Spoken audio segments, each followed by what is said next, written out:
Hello, everyone, and welcome back to the ANCW podcast, Calling All Cattle Women. It certainly has been quite some time since we've been able to release an episode, and I do apologize for it. However, please keep in mind that the creation of this podcast is 100% volunteer-based, as well as a new endeavor for the American National Cattlewomen's Organization.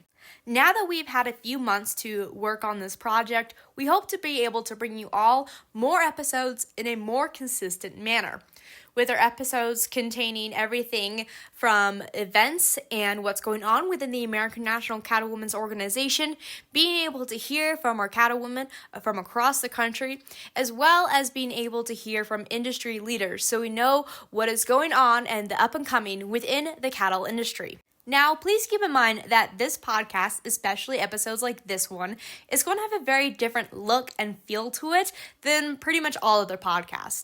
And that is because the interview or interviews being done at these events are being done by the cattlewomen who are attending them. So these interviews are being done across the country by a variety of different people, and then all of the recordings get edited together to make one episode. American National Cattlewomen's is truly a grassroots organization, and I would like to thank all of the cattlewomen who have been involved in the previous and future episodes of this podcast. This whole thing, by far, is not possible without them.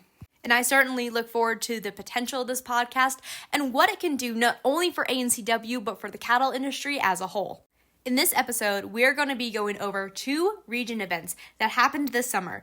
The first one being the Region 4 meeting, which took place in Eureka Springs, Arkansas, May 3rd and 4th, and then the Region 5 meeting, which took place in Columbus, Montana, June 7th and 8th, and also featured a Wired event, which is the ANCW Women in Ranching Education Development Program.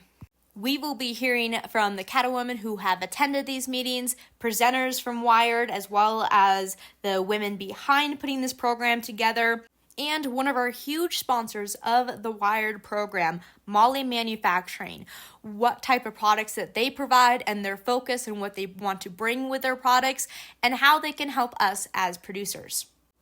Please like, comment, subscribe, and share so we can get this podcast out to as many people as we possibly can. As always, thank you all for watching, and I hope you enjoy, and join us next time. Thank you. All right, we're back here at Region 4 with American National Cattlewomen. We have Betty and Wendy. Why don't y'all go ahead and tell us a little bit about how you planned your Region 4, what you're most excited about, any kind of little tidbits. First, tell us who you are and where you're from. I'm from Danville. I'm Betty Garner, and I'm from Danville, Arkansas, and I'm the president for the Arkansas Cattlewomen right now. And I am Wendy Pitts, and I am a past ANCW president. I am currently the treasurer for Arkansas. I was also one of the Region 4 chairs this year. Awesome. Okay, so y'all want to give us a little summary of Region 4? How'd you think it went? What was your most favorite thing that we did? Tours are always the tours. And the tours are usually my favorite thing. Showing someone something different from our region, something that is unique and, something that people don't normally see. I enjoyed the camaraderie. Yes, that's everybody. Yeah. Get to visit with everybody, hearing what they're doing, learning. Yeah. And because that's what we need to get together and do, learn and share. Yeah. So I've never been to Eureka Springs before, but I have to say, walking downtown, beautiful. I loved every part of it, all the buildings. So I'm so glad that you all decided to host it here. We're glad that we get to come. We've had Region 4 in Eureka Springs before. When we knew we were up to host, both Texas cattlewomen who've come before and Oklahoma cattlewomen who've come before said, "Can we have it in Eureka Springs again?" Yeah. So we did. Good. Which is good for me. I live about 30 minutes away. Well, there you go. Janice, my co-host, lives in Eureka Springs, so it was easy. It was easy to plan and to know what was going on. So I'll have to say that they planned it because I live 3.5 hours away. Yeah. They got it planned and got everything together. And I thought they did a good job. No, it's been a great time. So one of the big takeaways that I learned from, or that I felt during the whole meeting was you know, why we're here. Of course, we're here to advocate for beef, but like, one of the main things is that the friendship and the lifelong friends that we make and all the things. So, I guess, can you tell us a little bit like why y'all decided to join ANCW long ago? No, you have been in it for a while, right? Past president and. She's been in it longer than I have. Okay. I joined 32 years ago. Wow. In the mid '90s. Arkansas was going to be host the National Beef Cook-Off, which was a project of the American National Cattlewomen for more than 50 years. So we were supposed to host that year, but to be able to help with it, I was like, oh wow, that's a big thing, you know. So I was just new. My family was just new getting into the cattle business. My part of it anyway. My father-in-law had a stroke, and we had taken over the cattle farm, and so this was something new for me to get involved in. So I joined ANCW because I wanted to be a part of the cook-off. I've never not been a member since then, and I can probably count on one hand the number of times I have not been to our region meeting. Awesome. How about you, Betty? I've been a member between 10 and 15 years, I'm not sure. I think it's more like 20. Oh, is it more like 20? Okay. Well, see, I've had fun. So Yeah, of course. I've probably only missed maybe probably about 5 regional meetings because I've had to miss 1 or 2. She was working when she first joined. Okay. Oh yeah. Yep. So It I happens. couldn't, Right. you know, well, you just can't get off Yeah. sometimes. Sometimes you can go. And I know some of the events happen at year end for the government, and you don't go anywhere when year end's for the government. But it's just, you know, we had cattlemen, they had something for cattle women, and I said, oh, if I'm going to be there anyway, I might as well be a cattle woman. Yeah. Because that's, you know, that's what I literally work on the farm with Stan, so. Well, thank you, ladies. Did you have something else to say? You good? All right. Well, thank you, ladies. I appreciate it. I've had a blast this weekend. I think everybody else has. So I appreciate all you do for us. We Thank should you, thank y'all Casey. for Oh, yeah, being you're here. welcome. Thank you. Hi, we're here at Region 4 in Arkansas, and we're here with one of our newest members, Karen. Karen, tell us your name, last name, where you're from, and what you do. I'm Karen Phillips. I'm from Huntsville, Arkansas, and I work for the University of Arkansas in Agri-Sciences for grades K through 5. All right, Karen, so tell us why you decided to join ANCW. Well, I grew up on a farm, and we did have cattle. Liked being around the animals and things like that. And as you grow up and move away from it, you want to come back to it as you get older. So moving to Huntsville, Arkansas, and starting our own farm, it's layers of an onion, you might say, of adding the different agricultural things to your farm, from the animals to growing your hay, growing your own food. And so why not join the Cattle Women's Association to learn more from other women who are doing the same thing you're doing. Very beautifully said. Very good. So this is your first ANCW meeting, Yes. right? Yes. Do you have any plans to attend summer or maybe winter conference? Yes, I do plan to do this because I feel as an agri teacher for young children, it is my responsibility to help them have a passion not only for where their food comes from, but for the animals and things that they need to learn to take care of so they do have food for the future. Great. Any last minute things you want to add for the people out there? No, No? All right. No. Well, thank you for joining at American National Cattlemen, and we're excited to have you. I'm excited to be here. All right. Thank you. All right. So we're here at Region 4, American National Cattlemen. We're with Stan, Betty Gardner's other half, I should say. So as long as I've been involved in American National Cattlemen, probably the last 10 years or so, I always see Stan with Betty. So we wanted to get Stan on and just kind of ask him, like, how has being involved with Cattlewomen with Betty, has it changed anything in your life? Or you have enjoyed coming to meetings? Anything like that you want to I've share? definitely enjoyed it. Definitely enjoyed it. And I've enjoyed, it's allowed me to meet a lot of people, Mm-hmm. particularly you women that I probably wouldn't have otherwise, of Yeah. course. And I've definitely enjoyed them, and I learned from coming here. I know she's the cattle woman, so to speak, but I definitely learned, and I've enjoyed coming, yes. Good. Has it have we blown your mind or impacted your life in any positive way or anything like that? You've definitely impacted my life. At times it gets kind of hectic around our house, getting ready, her being the state president, you know, her getting busy and ready for different meetings and so forth.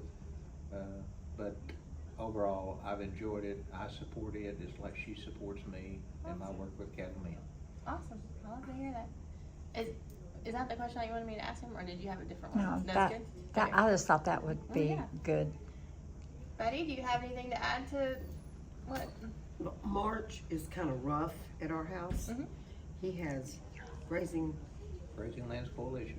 He has that, and we have area meetings for the cattlemen, and as a cattlewoman, I take pies and cakes and we sell those at each area meeting, and sometimes it gets rough at our house because there's not anybody at home.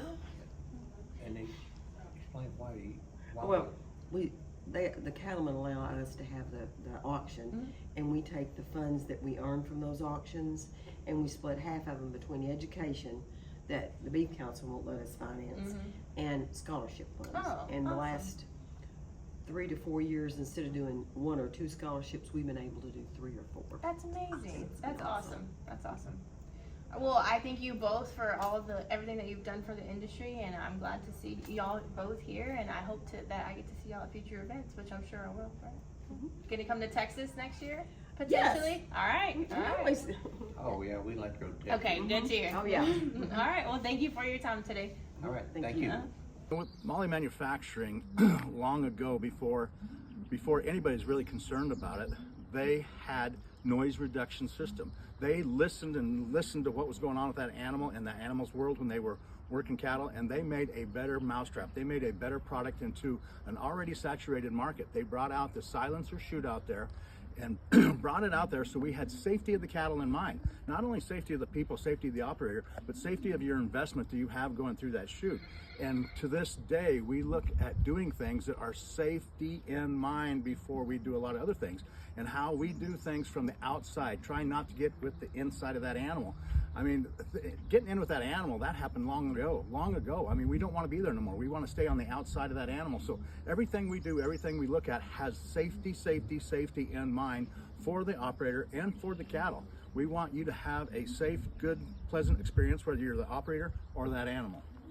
Operation, whether it's 50 head to thousands of head. You know, Molly equipment, with the safety that it provides in mind, has changed the ball game a lot.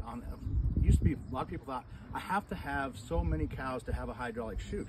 Now people are looking at how much safety is this bringing, and comparing that to what if my help does get hurt? What if I do wound an animal in that chute? And so the chute itself, the longevity of the product, has brought a lot of different ideas to the forefront than people used to think about. I have traveled nowhere in this world that I have somebody tell me we have an abundance of help, we have too much help.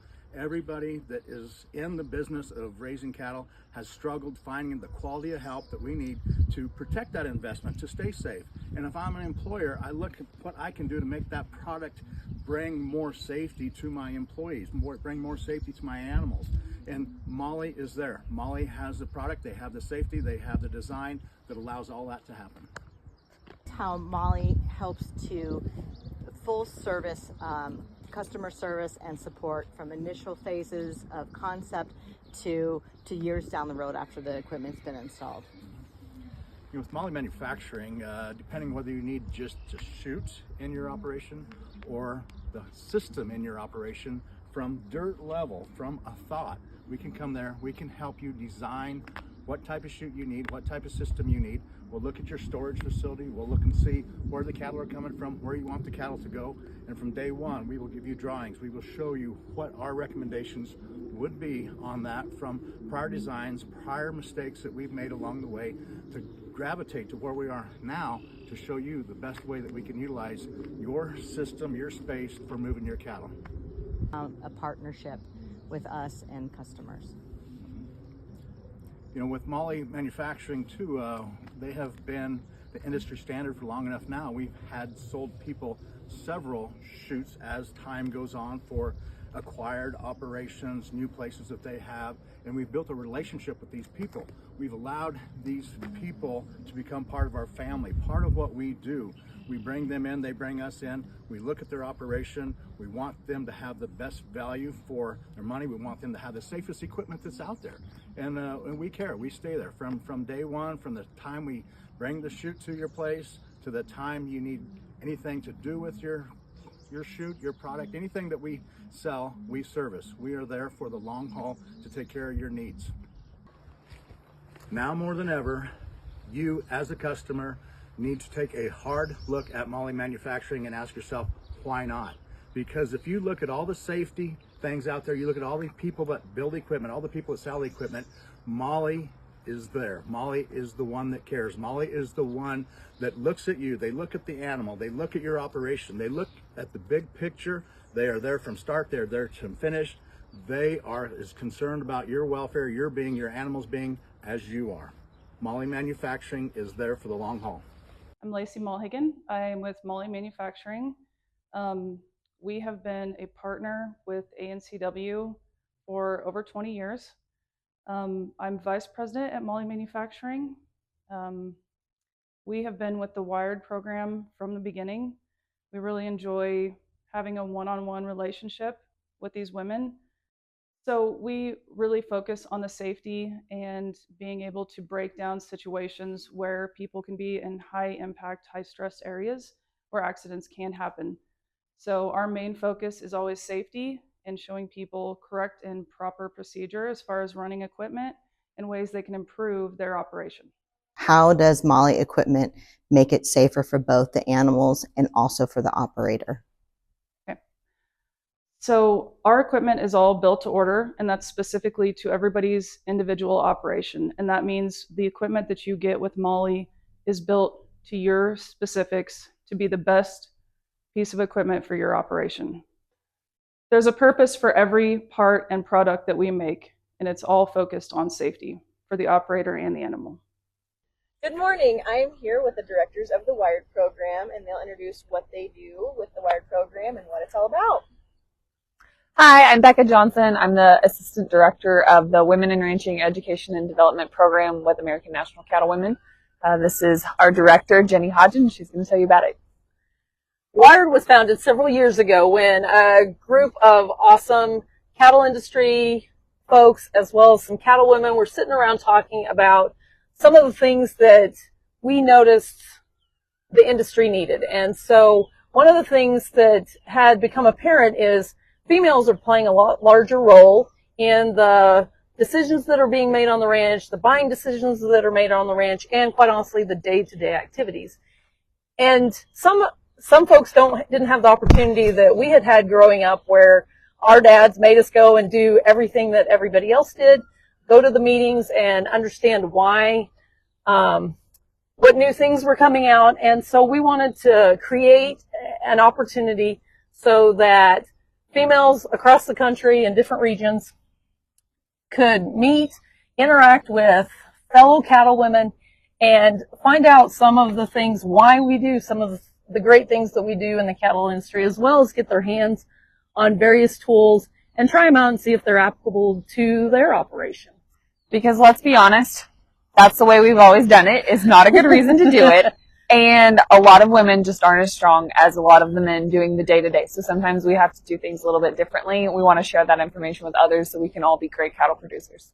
So the program has evolved over the years, and I think one of the key points of it is just the camaraderie that you get when you get to hang out with a group of ladies that all have the same intent of learning and experimenting and going home and taking one or two things home that we can apply to our operation to make what we're doing safer, to make our animals healthier, or to create a product that even more consumers will love.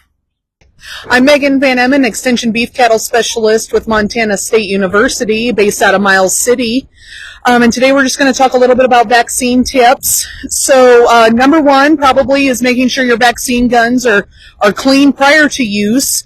And to clean them, we don't want to use soap or any sort of disinfectant because that could potentially impact the efficacy of the vaccine or any other medication you're giving. And so we just want to use really hot water, boiling water, and we want to rinse out that, the tube or however you want to say that.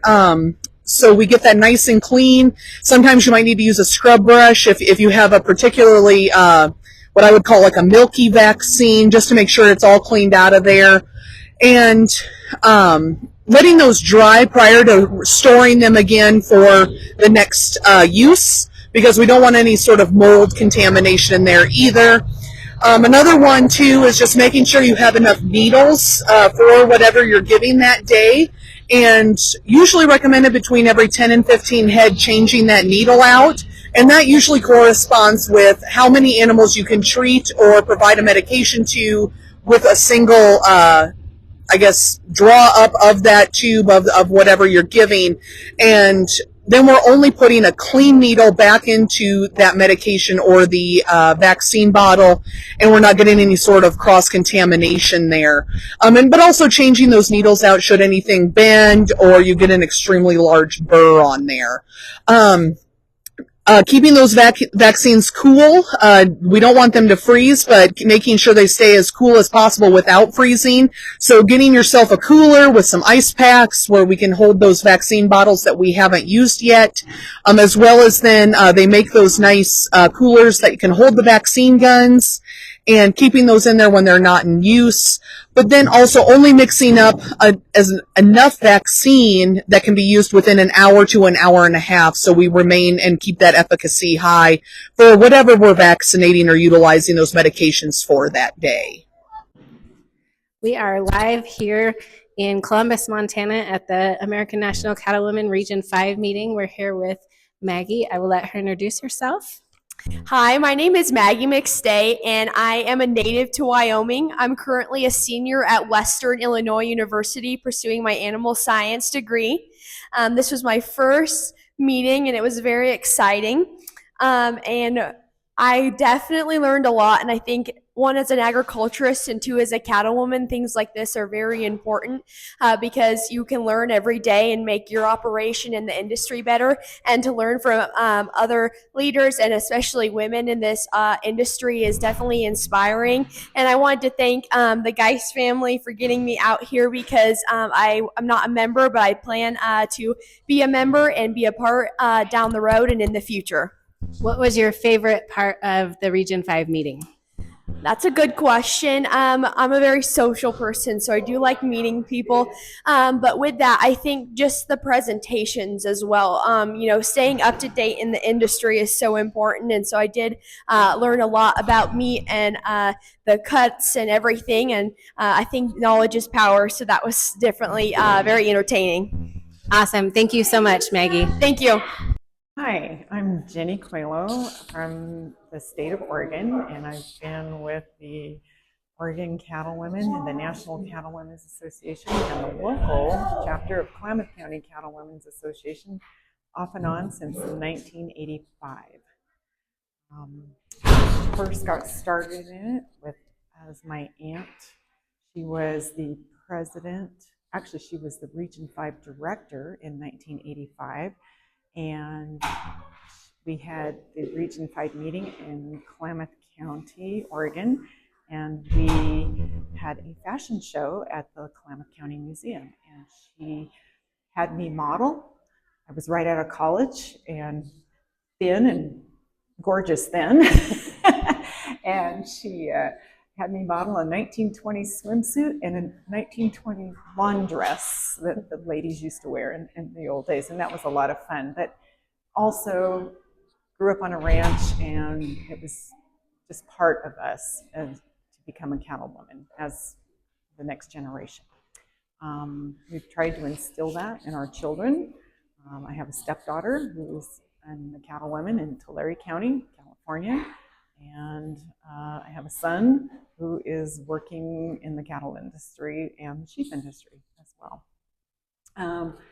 Region 5 meetings have been great over the years. I've been going to Region 5 meetings since 2011, off and on.